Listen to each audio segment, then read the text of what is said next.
নমস্কার বন্ধুরা, মুখোশ কিচেনের নতুন একটি রেসিপিতে সবাইকে স্বাগত জানাই। দেখুন, এখানে রেখেছি আমি 300 গ্রাম মতো এই বাগদা চিংড়ি রেখেছি। এইভাবে খোসা ছাড়িয়ে এইভাবে রেখেছি।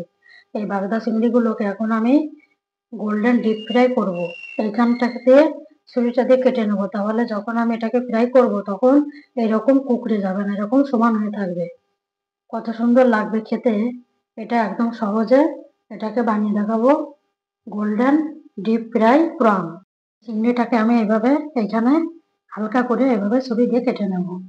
তাহলে কি হবে, চিংড়িটা একদম যখন ফ্রাই করা হবে তখন একদম সোজা হয়ে থাকবে, গুটিয়ে যাবে না, এইভাবে থাকবে। এরকম একটু কম করে কাটতে হবে, তা নাহলে আবার একদম পুরো হয়ে যাবে, একদম নরম জিনিস তো। এইভাবে আমি প্রত্যেকটা চিংড়ি মাছকে এইভাবে কেটে নেব। এইভাবে হালকা করে কাটতে হবে, তাহলে খুব সুন্দরভাবে ফ্রাই করা যাবে। এত সুন্দর একটা রেসিপি বন্ধুরা, খুব ভালো লাগবে খেতে। গরম পড়েছে তাতে কি হয়েছে, মাথাগুলোকে এভাবে বাদ দিয়ে নিতে হবে। গরমের মধ্যে তো একটু ভালো খাবার খেতে ইচ্ছা করে, তাই না?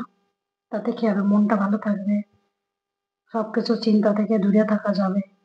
মনটাকে তো ভালো রেখেই কথা। এইভাবে আমি সমস্ত চিংড়ি মাছগুলোকে এইভাবে কেটে নেব। কত সহজে এটাকে করা যায়। খুব সুন্দর একটা খাবার, খুব ভালো। হোটেলের থেকেও ভালো হবে বাড়িতে এভাবে বানিয়ে খেলে। এখন আমি এই চিংড়ি মাছগুলোকে সব কেটে নিয়েছি। এখন এর মধ্যে দিয়ে দেবো পরিমাণ মতো লবণ দিয়ে দেবো, আর দিয়ে দেবো এখানে গোলমরিচের গুঁড়ো দিয়ে দেবো। আর এখানে রেখেছি একটা রসুন, আর হাফ টেবিল চামচ হচ্ছে আদা। এই আদাটা আর এই রসুনটাকে যেটাকে ভালো করে ম্যারিনেট করে আমি কিছুক্ষণ রেখে দেবো। ভালো করে এটাগুলোর সঙ্গে মিশিয়ে নেবো।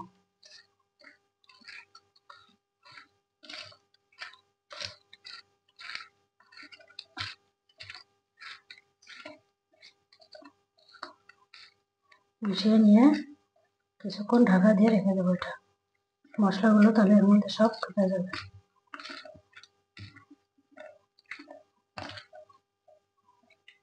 এটা জামাই ষষ্ঠীর দিনে এটা বানাতে পারেন বাড়িতে বন্ধুরা, খুব ভালো লাগবে খেতে। একদম সহজ একেবারে, কিন্তু খেতে হবে দুর্দান্ত স্বাদের। এইভাবে কিছুক্ষণ আমি রেখে দেবো।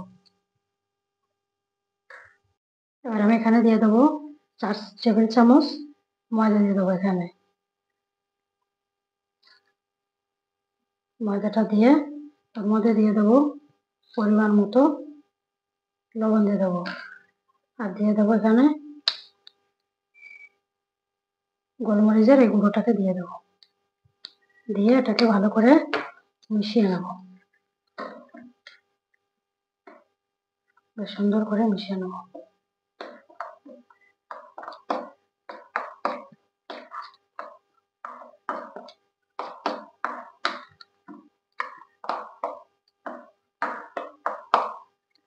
মিশিয়ে নিয়ে এই চিংড়িগুলোকে আমি এর মধ্যে দেবো।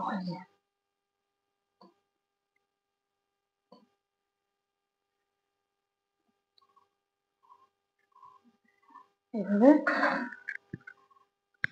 এভাবে রেখে দেবো। এরকম প্রত্যেকটা চিংড়িকে আমি এভাবে একটুখানি কোট করে নেব শুধু ময়দার মধ্যে। এভাবে কোট করে নেব। এখানে 2 চামচ ময়দা রাখা আছে। এখানে দিয়ে দেবো এই 4 চামচ মতো এই কর্নফ্লাওয়ারটাকে দিয়ে দেবো। আর এখানে দিয়ে দেবো গোলমরিচের গুঁড়ো দিয়ে দেবো, আর দিয়ে দেবো একটুখানি লবণ দিয়ে দেবো সামান্য,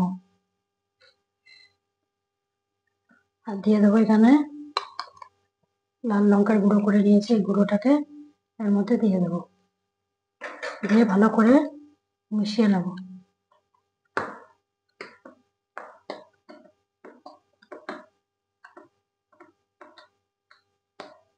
মিশিয়েতে দিয়ে দেবো পরিমাণ মতো জল। এটা ঘন হবে না, আবার বেশি পাতলা হবে না, এইভাবে এটাকে দিতে হবে। এভাবে এটাকে গুলে নিতে হবে।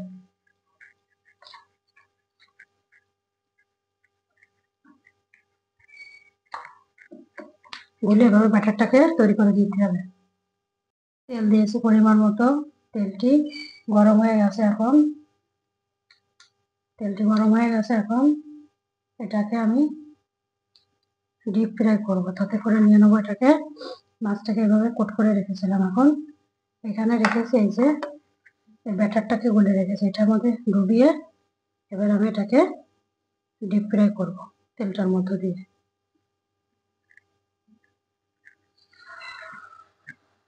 এইভাবে এভাবে প্রত্যেকটাকে আমি এভাবে ব্যাটারের মধ্যে দিয়ে এভাবে ফ্রাই করে নেব।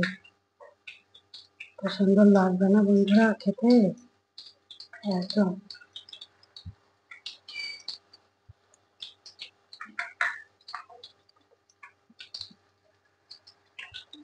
একদম সহজ রেসিপি, কিন্তু খেতে না একেবারে দুর্দান্ত একেবারে। এভাবে সবগুলোকে আমি ফ্রাই করে নেব। চিংড়িটা আমার ডিপ ফ্রাই হয়ে গেছে, এখন এটাকে আমি তুলে নেব।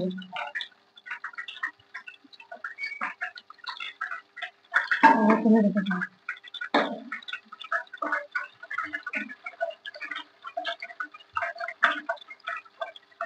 এইভাবে আমি সমস্ত চিংড়িগুলোকে এইভাবে ফ্রাই করে নেবো।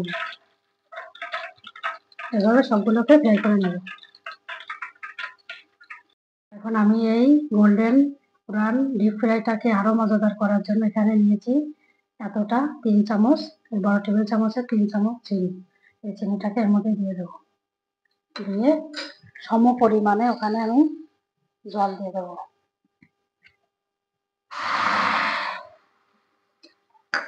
জলটা দিয়ে ভালো করে এটাকে নাড়াতে হবে।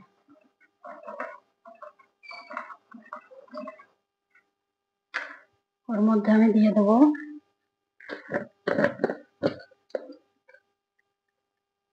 পরিমাণ মতো লবণ দিয়ে দেবো, আর দিয়ে দেবো এখানে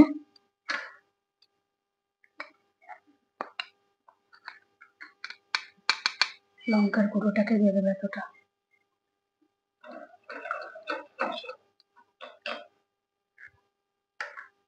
আর দিয়ে দেবো এখানে লেবুর রস দিয়ে দেবো। আপনারা চাইলে এখানে ভিনেগারও দিতে পারেন। এভাবে লেবুর রসটাকে টিপে এর মধ্যে আমি দিয়ে দেবো, দিয়ে ভালো করে এটাকে ফুটিয়ে নিতে হবে। এই সুইট সসটার মধ্যে এটাকে দিয়ে দেবো একটুখানি আদা দিয়ে দেবো সামান্য পরিমাণে, তাহলে খেতে একদম দারুণ হয়েছে, হয়ে এসেছে। এখন নামিয়ে নেবো এটা আমি। খুব সুন্দর, কত সহজে বানানো যায় দেখুন। এবার এটাকে আমি নামিয়ে নেব। দেখলাম তো বন্ধুরা কত সহজে বানিয়ে ফেললাম গোল্ডেন প্রন ফ্রাই। এর মধ্যে একটুখানি ধনে পাতা কুচিয়ে দিলাম গার্নিশিং এর জন্য, না দিলেও হবে, এটা দেওয়া হচ্ছে একটু সুন্দর দেখা যাবে। কত সহজে আমি বানিয়েছি, এইভাবে আপনারা বানাবেন, কত সহজ পদ্ধতিতে বানিয়ে খেয়ে দেখবেন যে কতটা ভালো লাগে। একদম এত সুন্দর না খেতে, পুরো যারা হচ্ছে চিংড়ি মাছ খুব প্রিয় যাদের কাছে, তারা খুব আনন্দ করে খাবে এটা, খুব মজা করে। এইভাবে আমি যেভাবে বানিয়েছি এইভাবে বানিয়ে খেয়ে দেখবেন, কম উপকরণে একদম কম সময়ে এভাবে বানিয়ে খাবেন। আর এরকম রান্নার ভিডিও পেতে মুখোশ কিচেন চ্যানেলটিকে সাবস্ক্রাইব করবেন, লাইক করবেন, শেয়ার করবেন, আর কমেন্ট করে জানাবেন কেমন লাগলো। আর আপনারা সবাই ভালো থাকবেন, নিজেদের দিকে খেয়াল রাখবেন।